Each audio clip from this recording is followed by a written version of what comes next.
Welcome to Yamuna Murali kitchen. இப்போ செய்து காட்ட போகிறது ப்ரான்ஸ் கிரேவிங்க. ப்ரான்ஸ் கிரேவிக்கு என்னென்ன பொருட்கள் வேணும்னு சொல்லிட்டு காட்டுறேன் உங்களுக்கு. பாருங்கள், ப்ரான்ஸ் வந்து 1.5 kg வாங்கியிருக்கேன். அதில் பாதி தான் ஆகும். கிங் ப்ரான்ஸ் வாங்கியிருக்கு. இது சீ ஃபிஷ். இதை வந்து வாங்கிட்டு வந்து பாருங்கள், பேக் சைடில் கட் பண்ணியிருக்கேன். நான் கட் பண்ணி அந்த குடலெல்லாம் எடுத்துகிட்டு நான் எடுத்து மஞ்சள் தூள் போட்டு க்ளீன் பண்ணி வச்சுருக்கேன். கழுவி வடிகட்டி வச்சுருக்கேன். நான் இதுக்கு போடுறதுக்கு வெங்காயம், குருமிளகு, சீரகம், கட் பண்ண வெங்காயம் தாளிக்கிறதுக்கு, மல்லித்தூள், பட்டை தாளிக்கிறதுக்கு, கொத்தமல்லி தழை அதையும் கட் பண்ணி வச்சுருக்க தழையை மட்டும், ஒரே ஒரு தக்காளி பழம், இதில் வந்து சின்ன துண்டு இஞ்சி, இது வந்து தேங்காய், இது வந்து வரமிளகா, கருவேப்பிலை, பூண்டு, வரமிளகா பொடி, அப்புறமா கொஞ்சம் புளி கரைச்சி வச்சுருக்குங்க. பெரிய நெல்லிக்காய் அளவுக்கு புளி எடுத்து கழுவிட்டு கரைச்சி வச்சுருக்கேன். நான் இப்போ செய்து காட்டுறேங்க, எப்படின்னு சொல்லிட்டு செய்து காட்டுறேன். நான்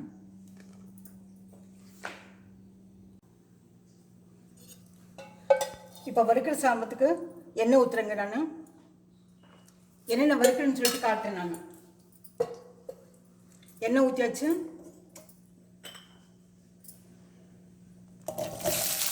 எண்ணெய் காஞ்ச உடனே வெங்காயம்,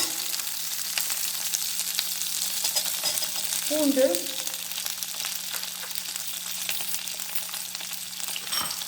இஞ்சி இதெல்லாம் போட்டு வறுத்துக்கலாங்க.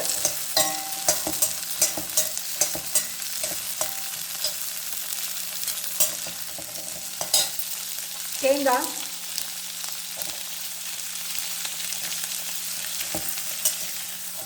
பாருங்க, தேங்காய்,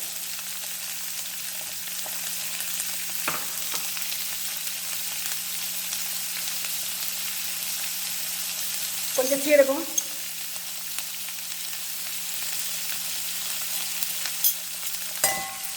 இதையும் போட்டு வச்சுக்கலாம்.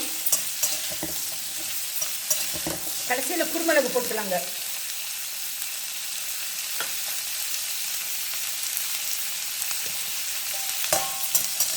குருமிளகு முழுசாக போட்டாக்கா அது மிக்சியில் அடிப்படுறது கிடையாது. இதுவும் மல்லியும் அப்புறம் போட்டுக்கலாங்க.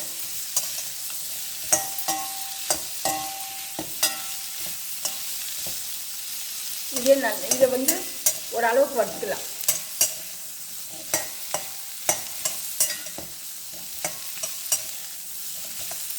பாருங்க,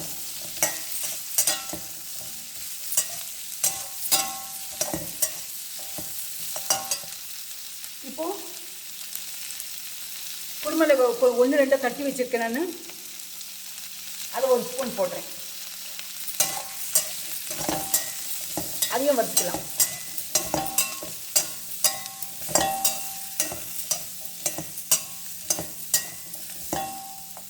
அப்புறமா கடைசியில்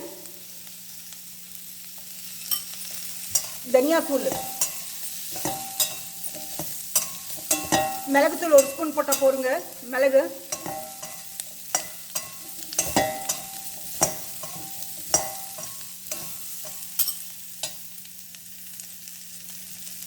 தனியா, பாருங்க, தனியாத்தூள். கிரேவின்றதுனால கொஞ்சம் அதிகமாக போடுறேன் நான்.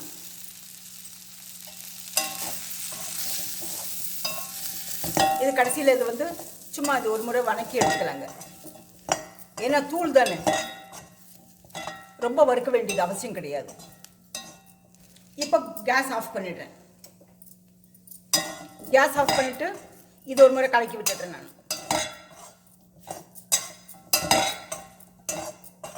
பார்த்தீங்களா, இந்த மாதிரி அந்த எண்ணெயிலே வழங்கிட்டு அவ்வளோதான். இப்போ ப்ரான்ஸ் தாளிக்கிறேங்க. நான் இது ஆறணும், மிக்சி போடுறதுக்கு ஆறணுங்க. இது இப்போ ப்ரான்ஸ் தாளிக்கிறேங்க.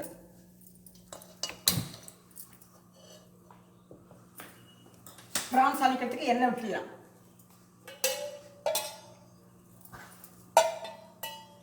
கொஞ்சம் எண்ணெய் அதிகமாக இழுக்குங்க இதுக்கு.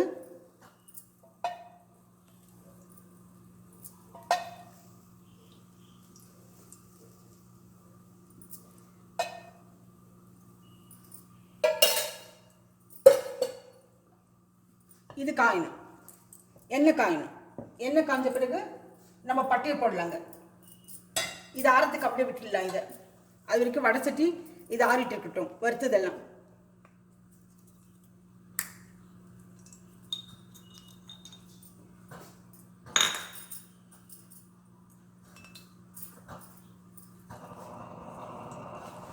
இப்போ பெரிய பர்னரில் வச்சுக்கலாங்க, சீக்கிரம் ஆகிடும். பெரிய பர்னரில் வச்சா சீக்கிரம் முடியும்.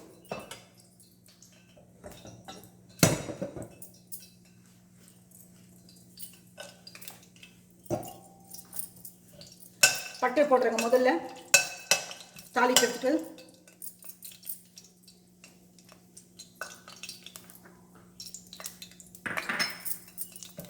கொஞ்சம் பொரியணும். போட்ட உடனே நம்ம போட முடியாது.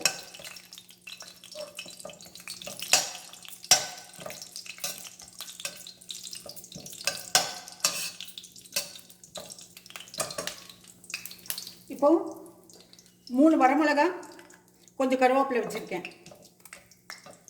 பட்டை பொரிஞ்ச பிறகு இது போடலாம். கருவேப்பிலையும் வரமிளகாய் கட் பண்ணி வரமிளகாய் இது வச்சுருக்கேன். வெங்காயம்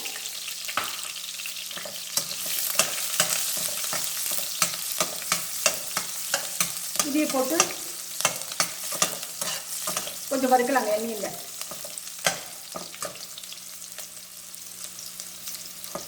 ப்ரான்ஸ் கழுவி வச்சிருக்கு.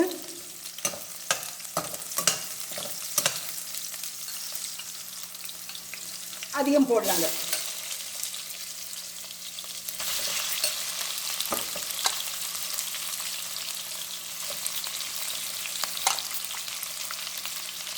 பாருங்க,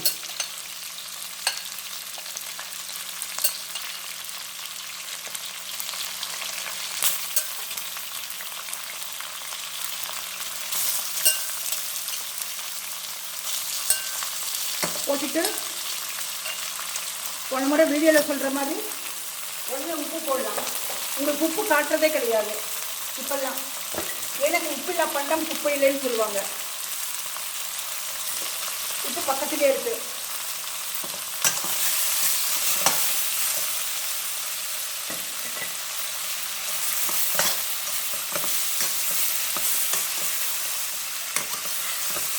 இது கம்மியாக தான் ஆகுங்க.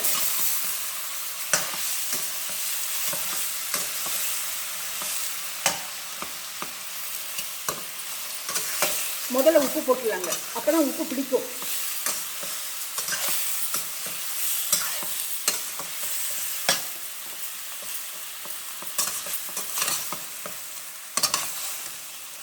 நல்லா கலக்கி விடலாங்க உப்பு போட்டு.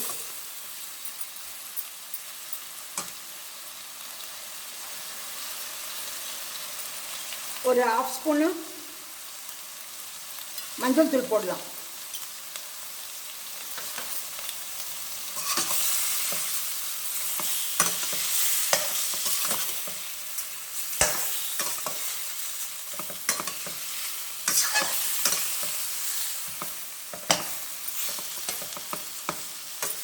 இந்த ப்ரான்ஸ் கொஞ்சம் தண்ணி விடுங்க.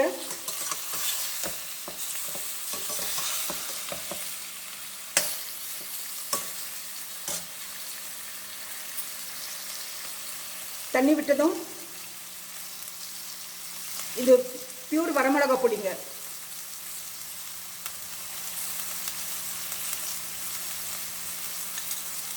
இது கொஞ்சம் போட்டு கலக்கலாம்.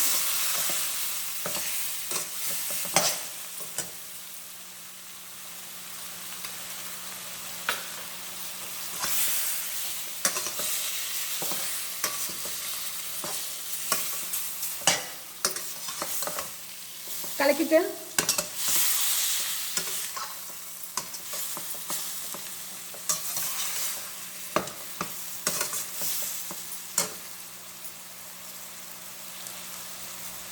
புளி கரைச்சல் கொஞ்சம் ஊற்றலாங்க.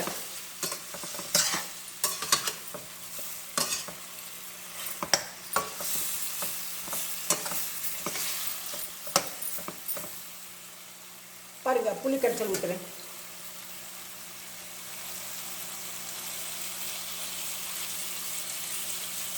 ஏன்னா இது கொஞ்சம் ஸ்வீட் அடிக்கும் ப்ரான்ஸ், அதனால புளி ஊற்றுனாக்க நல்லாயிருக்கும்.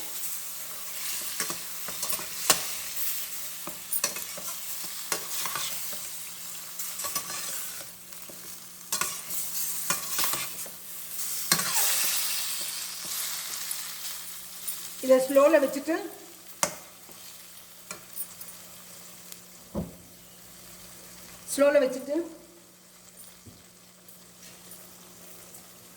இதை மூடி வச்சிடலாங்க. மூடி வச்சுட்டு இந்த மிக்சியில் போடலாம். மிக்சியில் போடும்போது கடைசியில் இந்த ஒரு தக்காளி பழத்தை போட்டு அடிச்சுக்கணுங்க மிக்சியில் லாஸ்ட்டில். அதனால இது மிக்சி போட்டுருங்க. இப்போ ஆறின பிறகு பாருங்க, இது நல்லா கொதிச்சுட்டு மிக்சியில் போட்டு வச்சுருக்கேன். அந்த வணக்கி வச்சுருக்கிறதெல்லாம் போட்டு வச்சுருக்கேன். ஒரு தக்காளி பழம் இருக்குது, அதையும் போட்டு வச்சுருக்கேன். குருமிளகும் போட்டிருக்கு. இல்லை,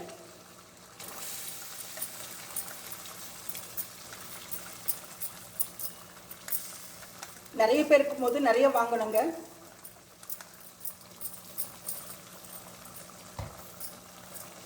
இதை வந்து ஒரு முறை கலக்கி விட்டுடலாம்.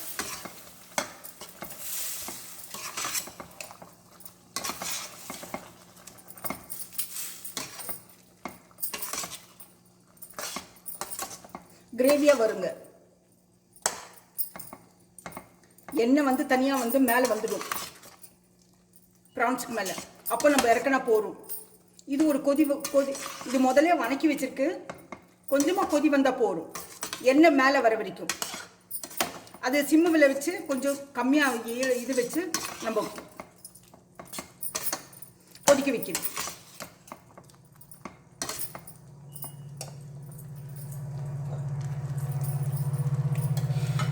தண்ணி கொஞ்சம் ஊற்றுறேங்க. நான் ரொம்ப கெட்டியாக இருக்கு, அதனால தண்ணி ஊற்றுறேன்.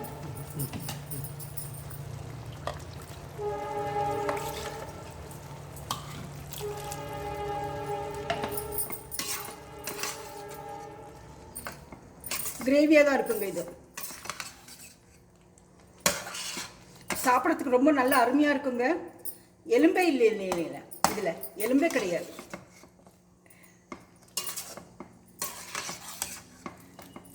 எல்லாரும் விரும்பி சாப்பிடுவாங்க. ஆனால் சுத்தப்படுத்துறது தான் கொஞ்சம் சிரமமாக இருக்கும் ஒவ்வொருத்தருக்கு.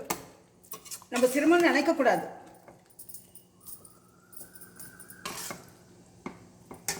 இனி கொஞ்சம் தண்ணி ஊற்றிடுங்க.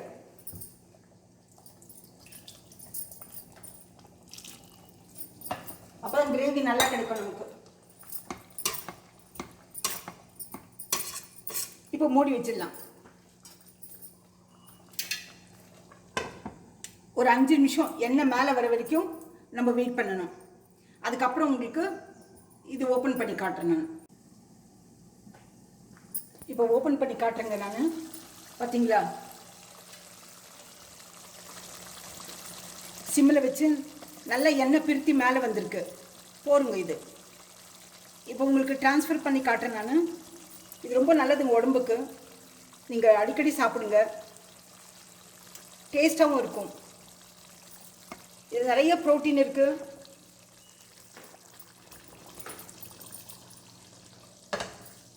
பாருங்கள், உங்களுக்கு காட்டுறேன். நான்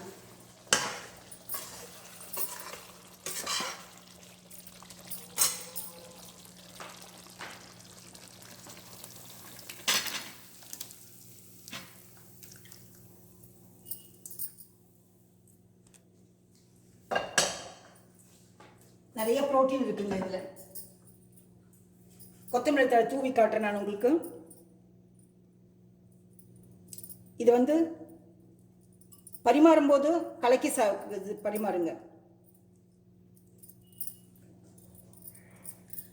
இந்த கிரேவி வந்து இதில் வந்து ஹார்ட்டுக்கு ரொம்ப நல்லதுங்க. இது ஹார்ட்டுக்கு நல்லது. B12 இருக்குது, ஒமேகா இருக்குது, நிறைய ப்ரோட்டீன் இருக்குது. It is rich in protein. இது வந்து அடிக்கடி நீங்கள் சேர்த்துக்குங்க. அட்லீஸ்ட் மந்த்லி ஒன்ஸ் நீங்கள் இந்த ப்ரான் சாப்பிடுங்க, உடம்புக்கு நல்லது. இந்த ரெசிபி பிடிச்சிருந்தா லைக் பண்ணுங்கள், ஷேர் பண்ணுங்கள், சப்ஸ்கிரைப் பண்ணுங்கள், மறக்காமல் பெல் பட்டன் ப்ரெஸ் பண்ணுங்கள். அடுத்த ரெசிபியில் பார்க்கலாம். தேங்க்யூ.